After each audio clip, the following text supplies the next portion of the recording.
RRR cinema తర్వాత ఎన్టీఆర్ నుంచి వస్తున్న సినిమా దేవర. ఈ సినిమాపై టాలీవుడ్ జనాల్లో భారీ అంచనాలు ఉన్నాయి. ఈ సినిమా విషయంలో దర్శకుడు కొరటాల శివ, హీరో ఎన్టీఆర్ ఇద్దరూ సీరియస్గానే ఉన్నారు. ఆచార్య సినిమా ఫ్లాప్తో మళ్ళీ మొదటి నుంచి మొదలు పెడుతున్న కొరటాల శివకు ఈ సినిమా చాలా ముఖ్యం కావడంతో సినిమా ఆలస్యమైనా సరే పక్కాగా దిగాలి అనే ఆలోచనలో ఉన్నాడు.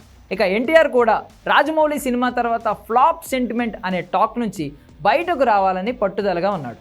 అందుకే ఈ సినిమా కోసం ఇద్దరూ 2 ఏళ్ల నుంచి చాలా తీవ్రంగా కష్టపడుతున్నారు. ఇప్పటికే పలుమార్లు వాయిదా పడిన ఈ సినిమా ఈ నెలలో ప్రేక్షకుల ముందుకు రానుంది. ఈ నెల ఆఖరి వారంలో ఈ సినిమాను విడుదల చేయనున్నారు. ఇక ఈ సినిమాలో పాటలకు మంచి స్పందన వస్తుంది. ఇప్పటి వరకు 3 పాటలు విడుదల కాగా 3 పాటలకు మంచి వ్యూస్ వచ్చాయి. అయితే ఇప్పుడు ఈ సినిమాలో పాటలకు కాపీ అనే టాక్ రావడం చిత్ర యూనిట్ని బాగా కంగారు పెట్టే విషయం. అటు ఫ్యాన్స్ కూడా కంగారు పడుతున్నారు. 2వ పాట ట్యూన్ని శ్రీలంక సాంగ్ నుంచి కాపీ కొట్టారనే విమర్శలు వచ్చాయి. దానికి సంబంధించి సోషల్ మీడియాలో రీల్స్ కూడా వైరల్ చేశారు. ఇక ఇప్పుడు 3వ పాట కూడా కాపీ అనే టాక్ రావడం చికాకుగా మారింది.